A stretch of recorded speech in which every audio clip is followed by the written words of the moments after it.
Hey guys, my name is Ernest. Again, welcome to another video that we're going to do. Welcome to the MMC University. Hopefully everybody have a chance to watch the previous video.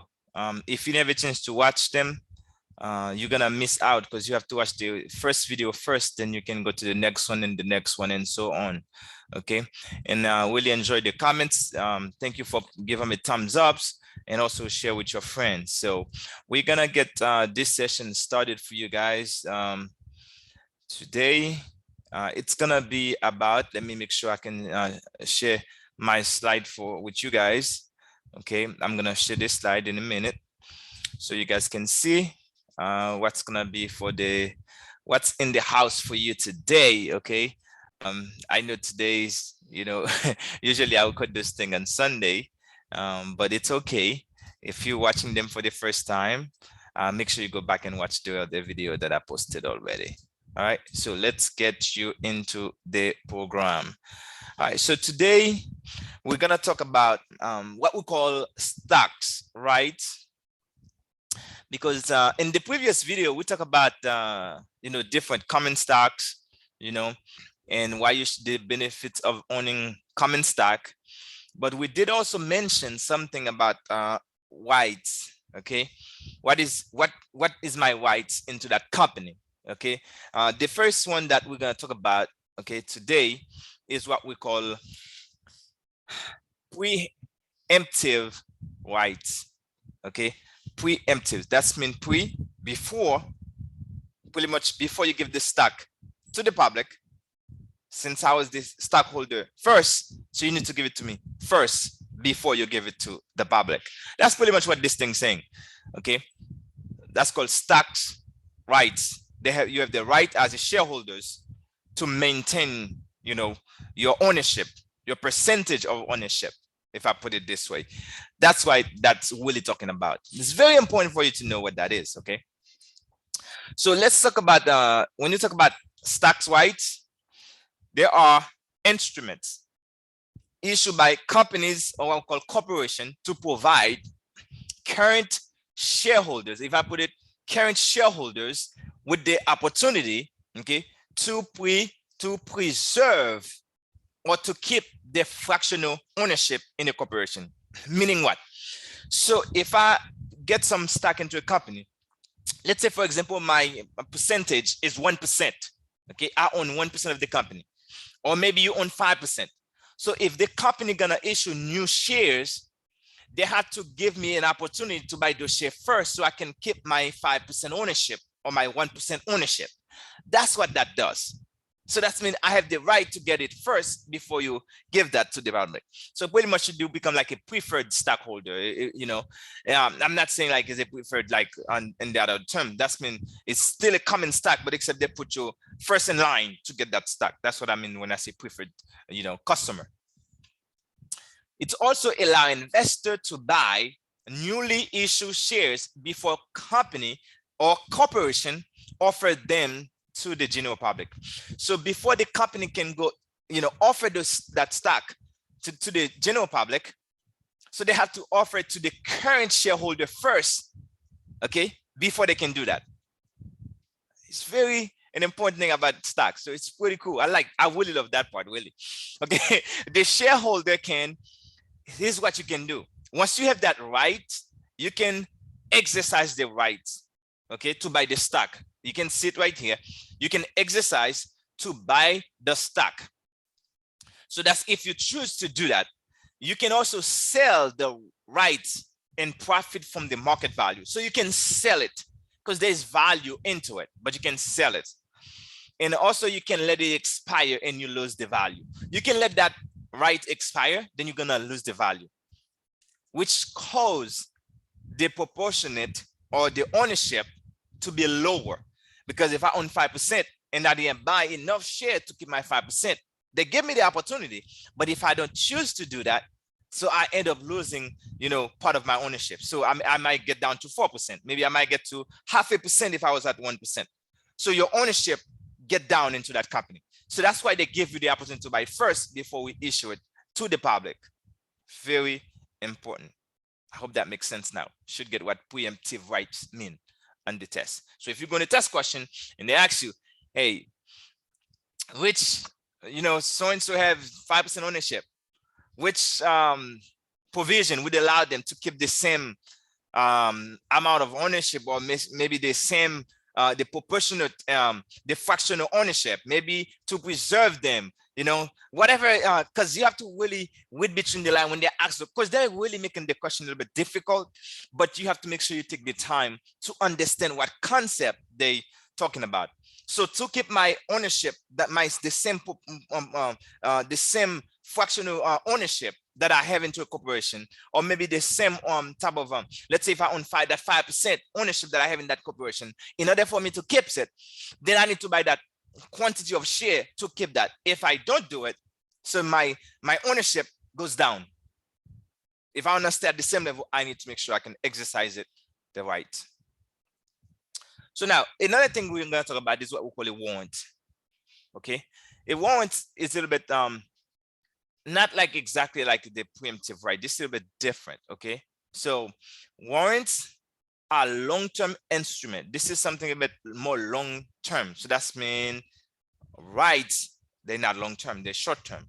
So a warrant is a little bit more long-term instrument that also allows shareholders to purchase additional shares of stock at what? At a discount price. So now this one allows you to buy the shares with a discount price, but they are typically issued with an exercise price above the current market price. So that's mean when they issue that warrant, this stock could be selling right now at $15 a share. So because you have a warrant attached to it, so they might end up asking you to pay $17 a share, a little bit above the current market price. But eventually that is still at a discount, because they on that stock will be able to pass maybe $20 a share, then you can profit from it. That's mean they give you longer term. So a warrant is for longer term instrument. It's a longer term instrument. But also you need to realize, need to know there is a waiting period. Okay, perhaps maybe it could be 6 months to a year to exercise the warrants. So you see a little bit longer term. Okay, which give the stock price time to raise enough to exceed, okay, or maybe to exercise the price, okay, and provide an intrinsic value. So that won't allow you to have that, to hold that stock for a little bit of time, so that stock can go above the price you pay for it when you get it with the warrant.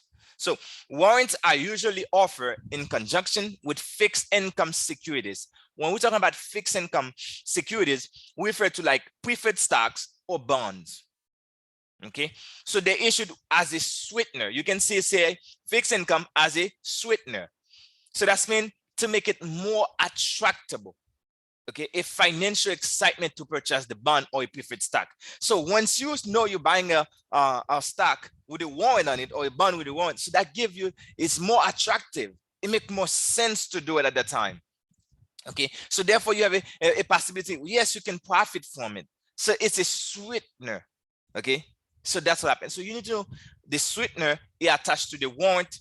Okay, but the preemptive right is to keep my ownership percentage. All right, so the warrant can be from 6 months to a year. All right, so it's for fixed income securities, or for bonds or preferred stock, if I put it this way. Now there's another thing that I'm going to talk to you about. After you know about rights, you know about warrants. Now there's a rule that come up called Rule 144. So what is this rule? This Rule 144, okay, Rule 144 applies to shares that are sold through a non-standard offering. Okay, so they don't just go to the market or to the public and say, oh, we're going to sell share. That's something that they do in the private matters, okay? And they are subject to resale restriction. So when you buy this type of stocks, so there's restriction when you cannot sell it, okay? But so it also who get that type of security. Okay, it's classified as a controlled person. Okay, maybe that stock can sell by a person who are classified as a controlled person, what we call an insider, okay, of the issuer. So that's somebody that know about the company. Okay, that's what the Rule 44. I'm gonna explain to you a little bit more at the end of this, and you will get it. The Rule 144. Who does it apply to? But also, let's talk about a little bit about not only now you know the Rule 144, so they put some restriction on it, so that's why it become now restricted stocks.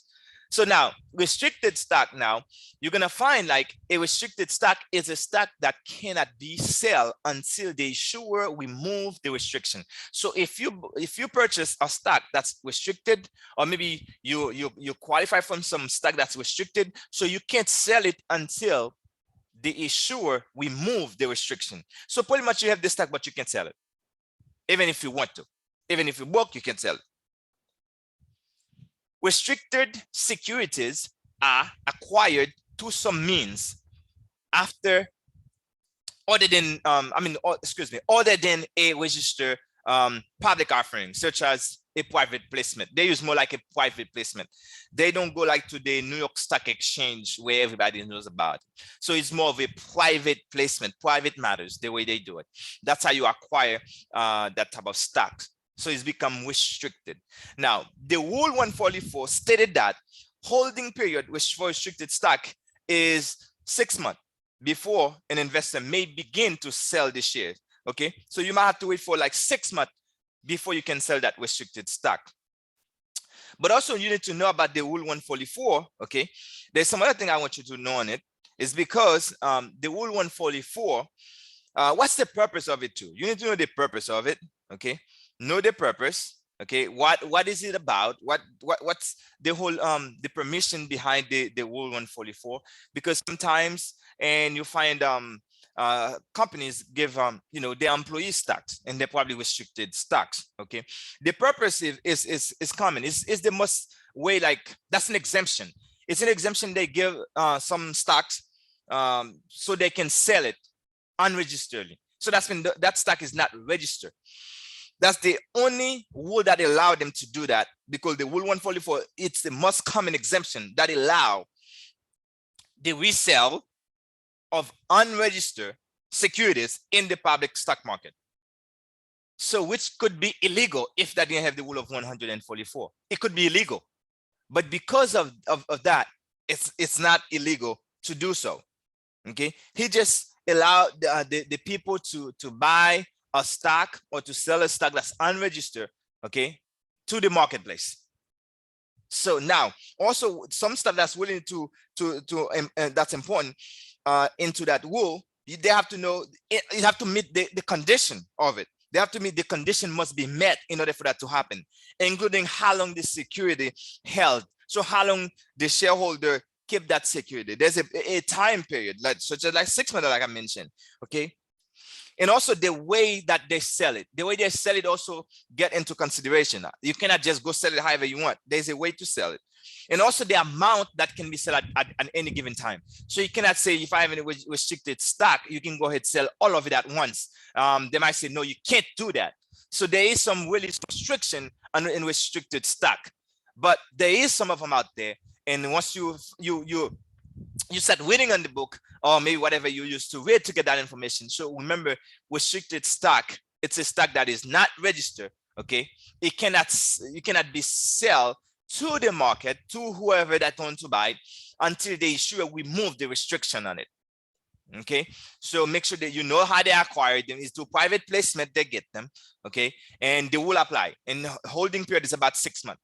Just remember that the Rule 144 applies to that. So hopefully that helps you out, and we're gonna come back. When we come back with the next video, and we're gonna talk to you about who is a control person, because when it comes to restricted stock, sorry, okay, you're gonna find people that's control person, like somebody in there. Then we're gonna discuss who can be a control person and why they call them a control person. Hopefully we'll see you in the next video. Hope that's helped you out, and I'll see you guys at the top, because at the end of the day, you can pass the exam, but you gotta stay focused onto the material and fall in love with it, because it's such a beautiful concept, but you gotta stay focused. Have fun with it. Have fun with it. I'll see you guys in the next video.